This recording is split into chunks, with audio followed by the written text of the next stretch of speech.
함께 읽은 시편 94편의 말씀 내용은 악인들로 인하여 하나님의 선택된 백성들이 고난을 당하고 있는 상황을 목도한 이 시편 기자가 의로운 자들 또 압제받는 자들을 대신하여서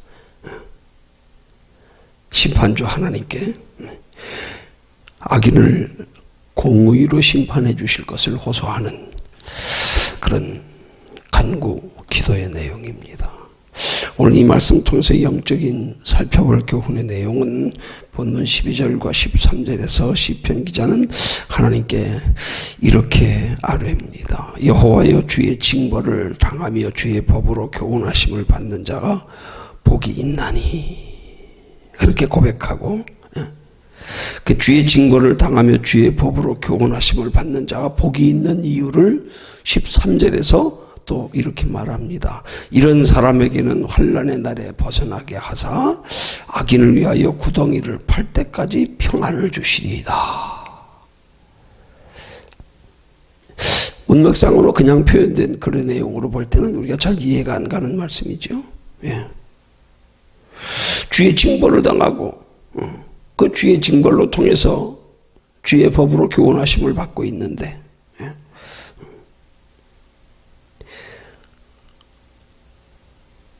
하나님이 평안을 주신다는 거예요. 징벌을 당하는 자체가 아니라 평안이 아니라 고난이잖아요, 육신적으로는. 근데 13절에서 말하기를 이런 사람에게는, 어떤 사람이요? 주의 징벌을 당하며 주의 법으로 교훈하심을 받는 자. 그러니까 무슨 말이에요? 뭘로 무슨 주의 법으로 교훈한다는 말? 징벌이 바로 주의 법이라 이 말이에요. 징벌이 곧 하나님의 평안으로 인도하는 법이다. 방편이다.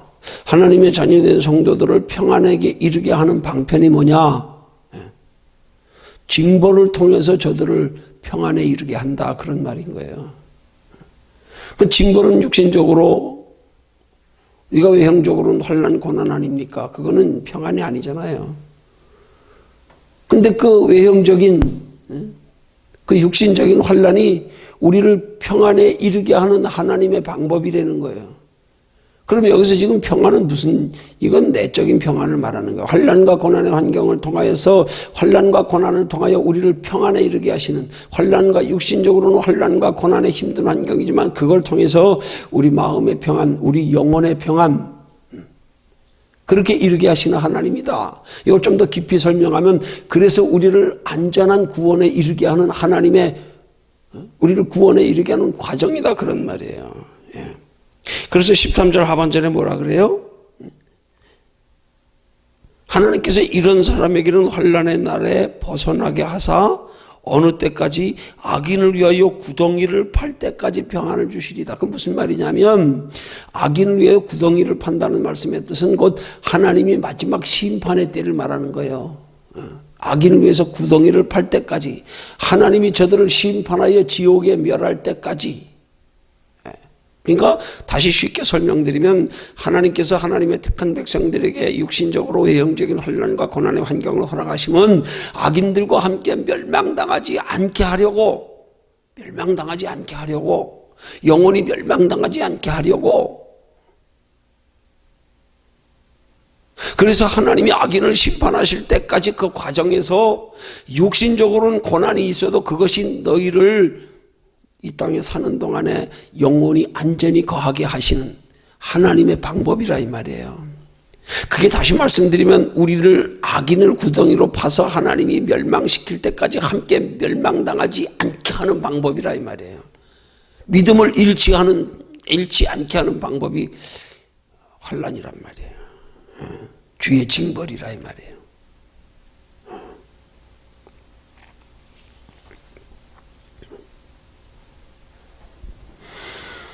그러니까 하나님의 징벌, 그 징벌을 통한 하나님의 법은, 그 징벌을 통한 하나님의 교훈은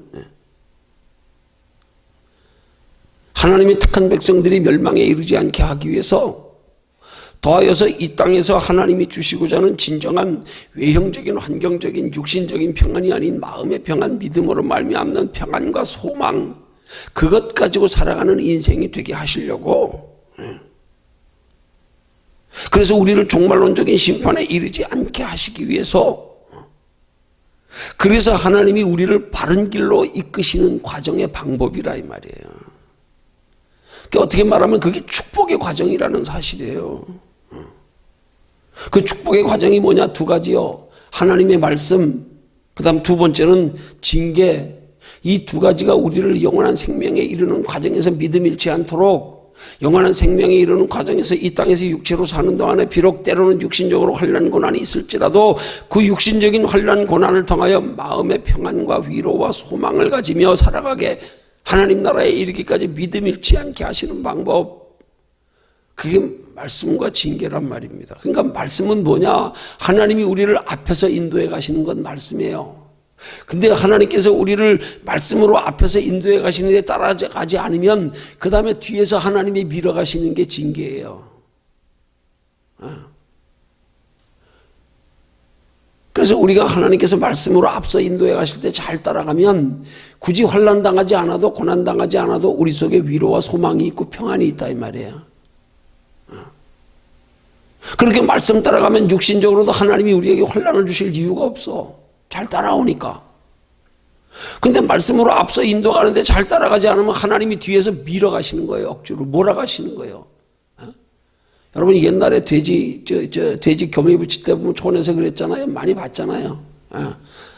짝대기 하나 들고요. 앞서가게 내비둬서 그래서 따라가게 짝대기 들고 곁길로 갈 때 때리는 거예요. 곁길로 갈 때.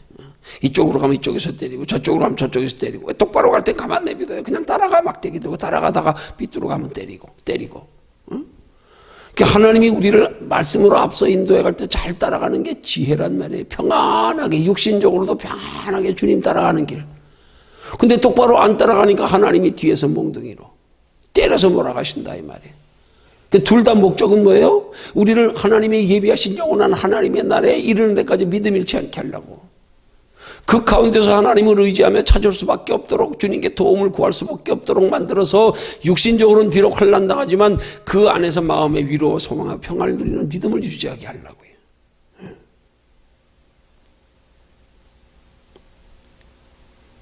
그런 면에서 보면 오늘 본문에 이 말씀 전반에서 드러나는 하나님의 이 악인의 오만함이 뭐냐? 악인의 오만함이 뭐냐? 그 악인의 오만함이 뭐냐면 하나님께서 악을 행하는 그들을 징벌하지 않는 데서 그 오만함이 온다 이 말이에요. 오, 죄져도 괜찮네. 뭐 하나님이 어디 있냐? 그 오만함이 어디서 오냐? 하나님이 가만 내버려 두시니까 악인들은. 그 하나님이 악인들을 왜 가만 내비두시는 거예요? 중요한 사실이에요. 악인들은 멸망에 이르게 버려두는 거예요. 악을 행하는 중에서 가만 내비두면 그대로 멸망에 이르니까 저 악을 행하는 놈들을 때리면 돌이키니까 아예 돌이키지 않고 그냥 가게 만들려고 냅두는 거예요. 또 악인에게 평안이 복이 아니에요. 그 멸망에 이르게 가만 냅두는 거예요. 그래, 글로 잘 가라, 잘 가라, 저 건들지 마라. 악이 멸망길로 가게 가만 냅둬. 의인은 그냥 두질 않는다니까 하나님이 택한 백성은. 때려서라도 바른 길 가게 하지.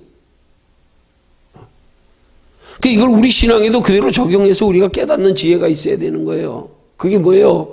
하나님의 택한 백성은 하나님이 우리에게 환난 고난의 환경을 허락하시는 것조차 복이다. 이게 우리를 축복의 길로 영생의 길로 인도해 가시는 하나님의 방법이란 말이에요. 멸망의 길로 가지 않게 바른 길로 가게. 악인은 내버려 둔다니까 악을 행해도.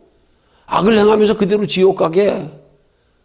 흔히 이 땅에서 하는 말로 돼지는 그냥 잔치 때 잡아먹을 때까지 그냥 잘 먹고 잘 가고 그냥 디룩디룩 그냥 똥하고 오줌하고 섞여 먹든지 누워 자든지 거기서 가만 냅뒀다 잔치 때 잡아먹으면 끝나는 거예요.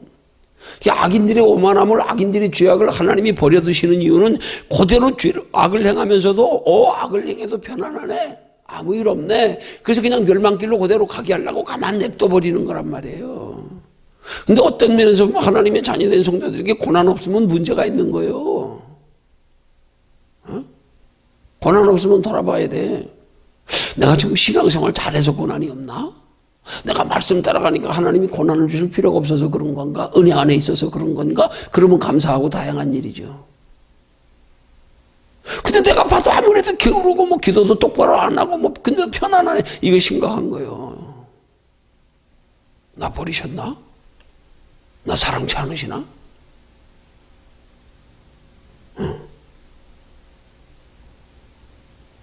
이걸 우리가 깨달아야 된단 말이에요. 그런 원리에서 우리가 보면 악인들이 편안한 거에 대해서 답이 나오잖아요.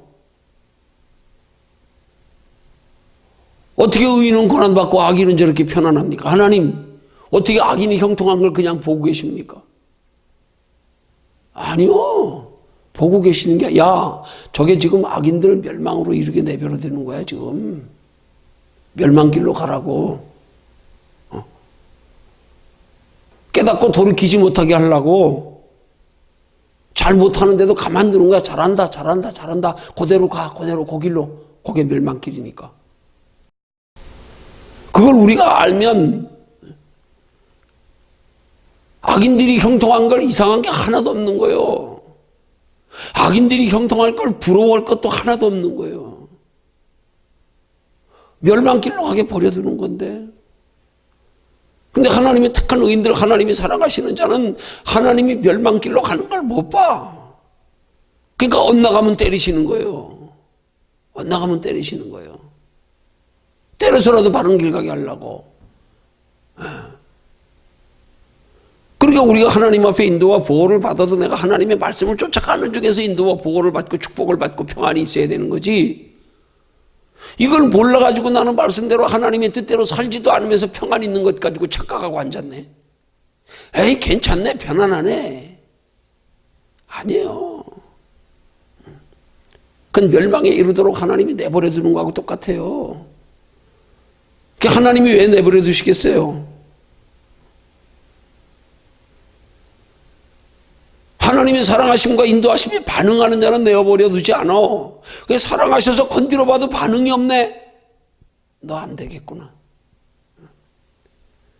그러니까 믿는 사람들에게 평안이 있는 것은 하나님의 뜻대로 살지 않는데도 문제가 없는 것은 그렇다고 멸망의 길로 구원 못 받게 지옥에 가게 내비두는 건 난 아니라고 믿어요. 그러면 구원의 기준에 행실에 있는 거 아니에요? 아니죠. 구원은 오직 믿음으로 예수 그리스도로 십자가로. 그럼 뭐가 없는 거예요? 상이 없는 거지. 너 구원은 하나님의 전적인 은혜로 하나님이 택하여 구원하시지만 상은 너의 행한 대로 받은 건데 하나님 나라 상도 우리가 이 땅에서 준비하는 만큼인데 너 보니까 상 받을 자격 없구나. 상 받을 자격 없구나. 그 상 못 받을 짓 하도록 허랑방통하도록 냅둬 버리는 거예요.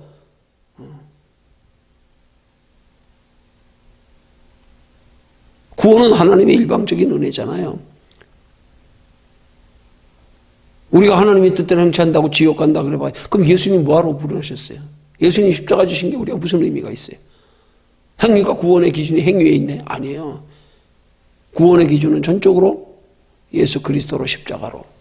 그렇지만 하나님의 나라의 칭찬, 상급, 멸류관은 우리가 이 땅에 살아가는 데는 하나님의 말씀을 쫓아가는 것으로.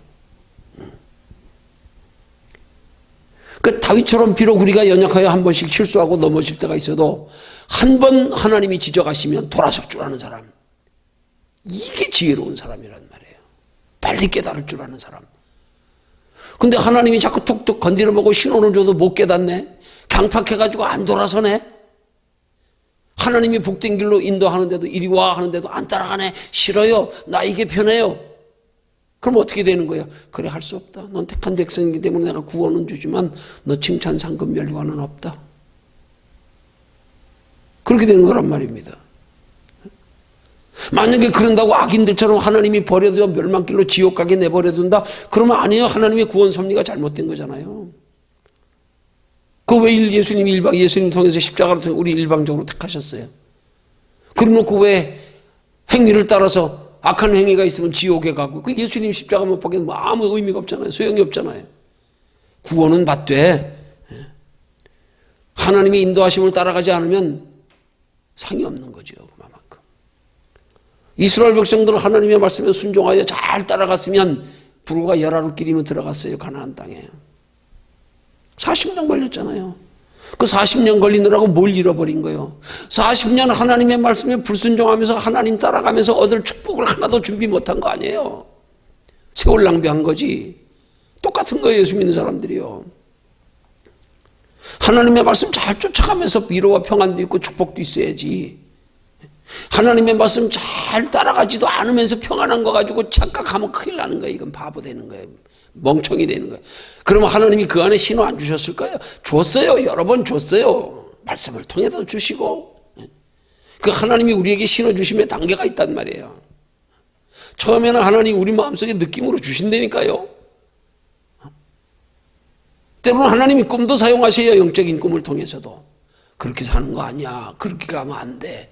근데 이런 걸 무시해버리니까 마음에 주시는 불편한 생각도 무시해버리고 대수롭지 않게 여기고 꿈으로 보여주시는데 대수롭지 않게 여기고 혹은 말씀을 통하여 길을 가르쳐 주는데도 대수롭게 받아들이지 않고 한 귀로 듣고 흘려버리고 이게 다 하나님이 바른 길로 인도하면서 하나님이 인도에 가시는데 따르지 않아서 그런 거예요. 너 안 되겠구나.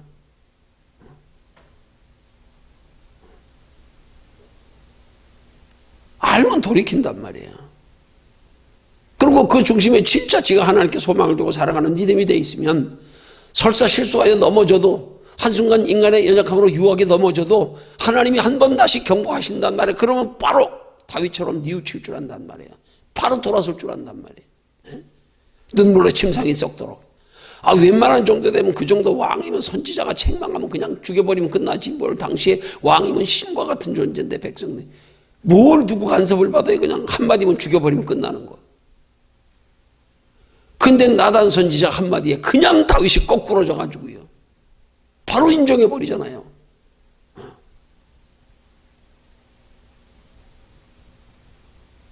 그렇게 하나님 사랑하는 사람들에게 우리를 축복된 길로 인도해 가시면 가정이 말씀으로 앞서가면서 따라오지 못하면 뒤에서 몰고 가시는 게 신호를 우리에게 주시는 거예요. 고난은 꼭 육신에게 환난만 있어야 고난이 아니란 말이에요. 미련한 사람들이 자꾸 육신적인 감각만 있어가지고 뭐가 어려워야 그때나 고난은 주는 아니요. 더 심각한 고난은 우리의 마음속에 평안이 없는 고난이에요. 이걸 느낄 줄 알아야 된단 말이에요. 왠지 내 속에 평안이 없어. 성령님이 내 안에서 근심하시네. 이 영적 감각이 있는 사람은요. 이래가지고는 안 되겠다. 내 마음이 안 편해. 내가 기도가 부족하구나. 그것도 하나님의 신호란 말이에요. 그걸 깨닫고 따라갈 줄 아는 자가 되어야 된단 말이에요.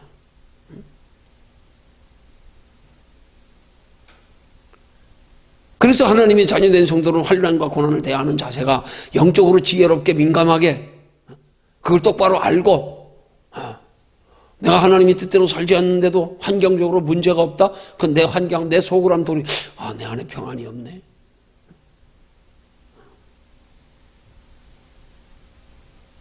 마음으로, 환경으로 하나님이 신호 주실 때 그때 빨리 따라갈 줄 아는 지혜가 있어야 된단 말입니다.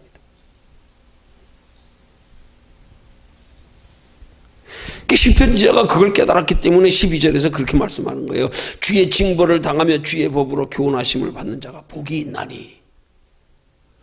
징벌이 하나님이 우리를 영원한 하나님의 나라에 하나님의 인도와 보호와 사랑과 축복에 거하는 하나님의 우리를 인도하심의 방법이구나. 이걸 깨달은 거예요. 시편 기자가. 그러니까 그렇게 인도함을 받는 사람이 복이 있다는 거예요. 비록 겉으로 보기에는 환난당하지만 그게 너 잘 되라고 때리는 거야. 그거 깨달았기 때문에 그렇게 하나님이 사랑하셔서 잘된 길로 인도해 가시면서 맞고 따라가는 사람 보러 복이 있다 그러는 거야. 너 그래도 그게 복이야. 그게 복이야. 그렇지 않은 사람은 하나님이 버려도 냅둬 그냥 육체로 편안하게 살다 멸망길 가게. 그러니까 악인의 형통을 부러워하지 마. 그건 멸망길 가게 하나님 내버려 둔 거야. 그 사람들을 멸망시키면서 하나님 바른 길 안 가르쳐 주는 거야. 너 그냥 글로 가다 망해. 육신으로만 잠깐 편하게 살다 끝나. 그렇게 버린 사람들이야. 그 잠언서에서 성경은 뭐라고 말씀해요, 우리에게? 사랑하는 자에게 징계가 없으면 뭐라고요? 사생자여 참 아들이 아니라. 하나님이 신호 주는데도 계속 대수롭지 않게 여기고 인정하지 않고 무시하고 마음에 평안이 없는데도 말씀으로 지적하는데도 깨닫지 못해 듣지도 않아 관심도 없어 육신기로 환경 따라서 아 힘들어서요 피곤해서요 아유 나 뭐 어떻게 돼 그러면 그래 알았다 너 더 이상 안 되겠구나 상은 안 되겠구나 그래 구원은 겨우 네가 부끄러운 구원이라도 받을 수 있을지 모르지만 너 상은 없다. 그럼 편안하게 냅두는 거예요. 그래 그냥 믿고 편안하게 살다 가. 이걸 몰라가지고 예수 믿는 기준을 육신의 편안에 두어가지고 예수 믿었으니까 그냥 육신적으로 편하게 잘 먹고 잘 살면 돼. 이게 얼마나 미련한 신앙생활입니까? 얼마나 예수 믿는 사람들이 다 그쪽으로 치우쳐 살고 있냐고요. 육신적으로 편안하면 아무 문제 없는 거야. 예수 믿고 있는데도 편안하니까.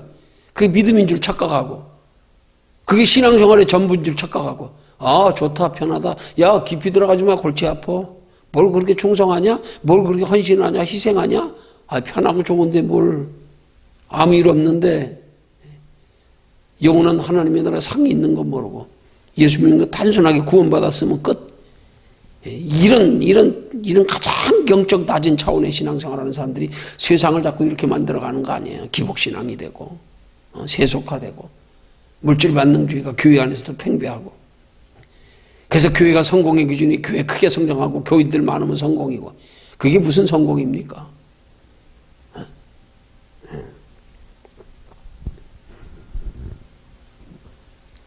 이런 말씀에 대해서 우리가 깊이 잘 깨달아서 아니 구약시대에 이런 예수님이 이 땅에 오시지 전에도 이렇게 믿음의 선진들이 이렇게 하나님의 그런 하나님의 축복의 과정에 하나님의 구속사적인 섭리를 이렇게 깨달아서 환난 중에도 하나님의 의도를 알고 감사할 줄 알고 복이 있다고 말하는데 오늘 우리 예수님의 시대에 살고 있으면서 하나님의 역사가 우리에게 두 눈에 밝게 띄어져 보일 만큼으로 역사 속에 오셔서 우리 구원을 이루신 예수님을 이미 알고 믿는 우리가 구약시대의 메시아가 오시기 전에 이 믿음의 선지들만큼 믿음이 없어가지고 예수님이 이 땅에 오시지 않고 아직 약속이 저희들에게 이루어지지도 않았는데 성취도 안 됐는데 그 하나님의 나라를 멀리서 보고 환영하면서 이 땅에서 외국인과 나그네처럼 살았던 구약시대의 인물들만도 못해가지고 예수 믿어가지고 기껏 이 땅에서 복이나 받는 걸로 그치고 예수 믿었으니까 천국이고 이 땅에서는 어떻게 살았든지 편하면 되는 거고 야 이게 얼마나 부끄러운 겁니까 이게. 어제 성경 공부 시간에도 깊이 다룬 거 있잖아요.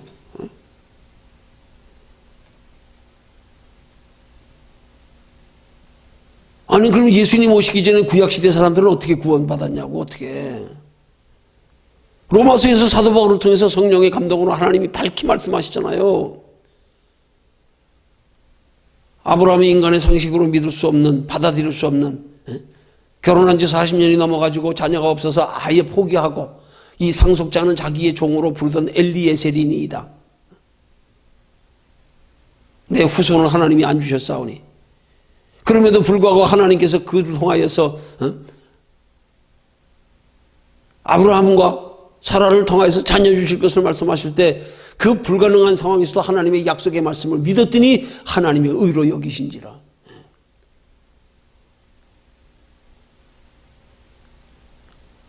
하나님의 전능하심 하나님이 내게 대입해서 내가 불가능하다고 생각하는 것도 하나님의 약속의 말씀을 믿는 그 믿음이 구원의 기준이 됐다는 거예요. 아브라함이 율법 지켜서 구원 얻었냐? 율법은 아브라함 당시에 아브라함 때는 율법을 하나님 주어지지도 않았던 때다.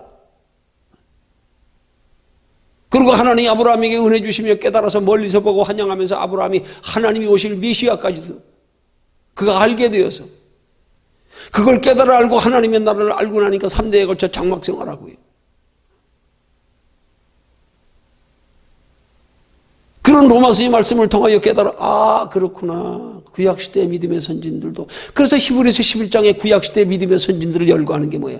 저들은 예수도 오기 전에 믿음 가지고 구원받았어. 그 믿음 가지고 구원받았다는 거 아니에요?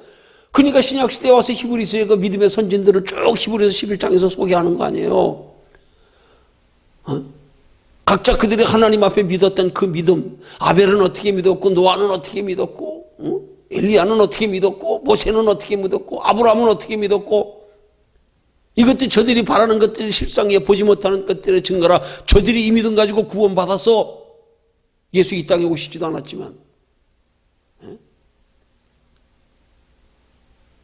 그 구약시대는 예수를 통해서 구원받는 시대가 아니었어요.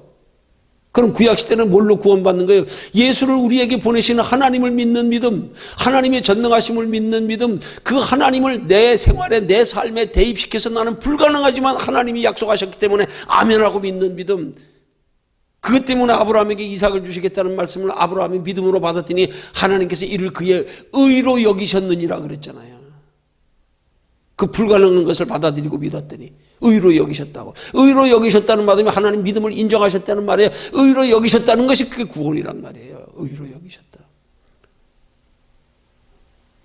구약시대는 예수가 구원의 기준이 아니었어요. 예수를 이 땅에 보내시기 전이었기 때문에 하나님이 구원의 기준이었어. 하나님을 바르게 철저히 하나님의 전능하심을 내 삶에 대입해서 불가능한 것도 하나님이 말씀하시기 때문에 아멘하고 믿고 따르는 것. 갈 바도 알지 못한 채 떠나그러니까 떠나는 거. 자녀가 다 포기되고 도저히 인간으로서는 불가능하고 생리도 끊어졌는데도 하나님이 약속하시니까 아멘하고 믿는 거. 그게 구원의 기준이었잖아요. 그게 성경이 말하고 있잖아요. 이런 믿음으로 아브라함이 구원받았어. 구약시대의 믿음은 하나님의 약속의 말씀을 믿음으로 받아들이는 거구나. 인간이 불가능한 상황에서 그게 구원의 기준이었구나. 근데 이걸 우리가 모르니까 구약시대 사람들은 어떻게 구원받았냐고. 예수 이 땅에 오지도 않았는데. 시대적 구원의 섭리를 모르니까요. 시편 기도 이렇게 하나님께서 하나님의 택한 백성들에게 환난 주심의 이유를 알아서 오히려 하나님께서 바른 길로 인도하려고 환난 당하는 자가 복이 있나니 복이 있다고 고백하는데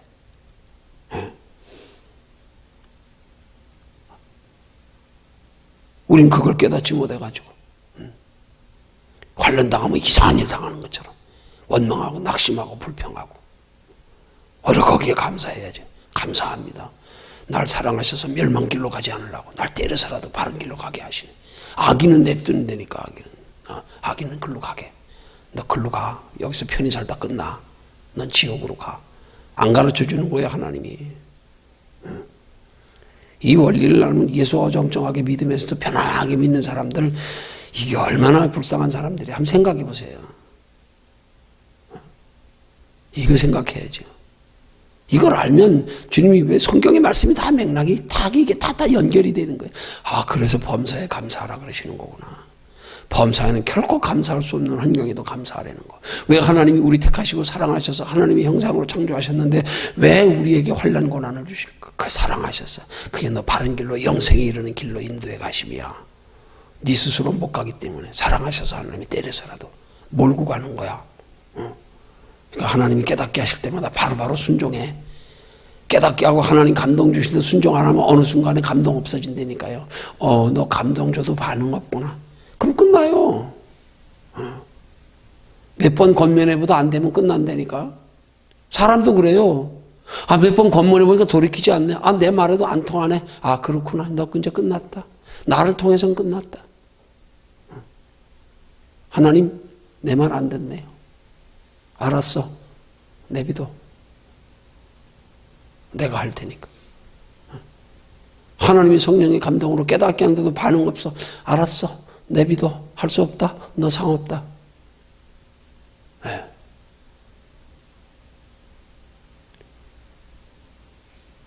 조심해야 돼요. 그걸 성경은 뭐라 그래요? 성령을 소멸치 말며 그러는 거잖아요. 깨닫게 하는데도, 느낌이 있는데도, 알면서도 돌이키지 않고 따라가지 않고 자꾸 몇 번씩 자꾸 거절하다 보면 하나님도 하다 건드려보다가 몇 번 해보다가 너 도저히 말해도 안 듣네. 그렇게 신호를 줘도 반응 없네. 너 그래도 거절하네. 할 수 없다. 상 없다. 성령의 인도도 끊어지는 거예요. 감동도 끊어지는 거예요. 전에 민감할 땐 감동도 자주 있었는데 이제는 뭐 감동 대수롭지 않게 여기고 감동 관심도 없고 그냥 있으니까 옛날처럼 감동 없어요. 이제 둔해졌어요. 그 뭐야? 너 축복의 기회를 주려고 그러는데 너 축복에 점점 무관심해지는구나. 그 지금도 주님은 우리에게 계시록을 통해서 말씀하시는 게 마음문 두드린다는 거예요. 마음문 두드리는 게 뭘로 두드리는 거예요? 한번 생각해 보세요. 때로는 더 민감하고 더 가까운 사람은 더 우리에게 더 축복 주는 길로 마음을 더 드릴 거고, 하나님 뜻대로 살지 못하는 사람한테는 돌이키기 위해서 마음을 두드리고, 각자 신앙의 단계에 따라서 하나님의 두드림의 상태가 다르다 이 말이에요. 두드림의 상태가, 영적 상태가, 아직도 사랑하셔서 그래도 곁길 가지 않게 하려고 마음 두드려 깨닫게 하고 마음의 평안함 겪고 꿈자리가 좀 뒤숭숭하게 만들고, 때로는 환난도 있게 만드는 건 하나님이 우리를 사랑하셔서 그래도 곁길 가지 않게 하려고 두드리는 거고, 축복 주시려고 두드림이 있단 말이에요. 근데 이게 둔해지면 이제 전엔 민감해서 감동도 자주 받았는데 이젠 감동도 없네. 축복 주시기 위한 마음의 두드림, 바른 길 가기 위한 마음의 두드림이 아니라 복된 길로 인도하기 위한 마음의 두드림, 여기에 사람들이 점점 둔해져 가고 있는 거예요. 단순하게 생각할 게 아니란 말이에요. 우리를 바른 길로 가게 하려고 인도하실 때가 있고, 더하여 우리를 더 큰 상 받게 하려고 우리를 인도해 가시는 길이 있잖아요. 사람마다 다 단계가 다른 게 정상이지요. 그 믿음만큼으로 내 믿음대로 될지어다. 더 큰 복을 받아야 될 사람은 하나님이 더 큰 복을 받을 수 있는 길로 인도해 가기 위해서 마음도 드리고, 이 단계가 우린 자꾸 올라가야 된단 말입니다. 점점 더 영적으로 민감해져 가면서 더 큰 신호 하나님께로부터 그거 놓치지 않기 위해서. 근데 어떤 고정관념에 딱 틀이 돼버리면 어느 때부턴가 굳어졌어요. 이제 감동도 옛날에 그렇게 자주 받았던 감동도 못 느끼고, 우리 영적 단계를 잘 생각해 보지 않으면 신앙생활이 그렇게 된단 말이에요. 구약시대 시편 기도 이런 걸 깨닫고 하나님 앞에 복이 있다고 그러고 감사하다고 그러고 하는데, 악인의 형통을 부러워하지 말라 그러는데, 오늘 우리가 이런 걸 깨닫지 못한다면 이건 우리가 그만큼 하나님 앞에 받을 은혜와 사랑과 축복의 기회를 잃어버린다는 사실을 깨닫고, 그래서 우리 믿음은 갈수록 자꾸 자라가야 됩니다. 민감해져 가야 됩니다. 그래서 환난 고난 당하는 것을 이상한 일은 여기, 오히려 너희가 여러 가지 시험을 만나거든 뭐 하라고요? 그래서 야고보서 기자를 통하여 기뻐하래잖아요. 그게 하나님이 너희를 복된 길로 인도해 가시며 과정이야. 그래서 이 땅에서는 마음의 평안 누리는 게 하나님의 가장 큰 은혜요 사랑이고, 궁극적으로는 하나님의 나라의 영원한 복 줄라 그러지. 그 길 인도하려고. 여기서 조금 고난당해도 하나님 나라에 영원히 상 받는 게 가장 복된 거야. 괜히 여기에 조금 상 받는 거에 머물러가지고 이것 따라 왔다 갔다 하고 이러지 마. 그러다가 영원 멸망당하지 마. 하나님께 잃어버리지 마. 그래서 하나님 앞에는 환난도 복이란 말이에요. 왜? 더 큰 복이 잃지 않게 하려고. 영원한 복이 잃지 않게 하려고. 깨닫는 지혜가 있기를 주님의 이름으로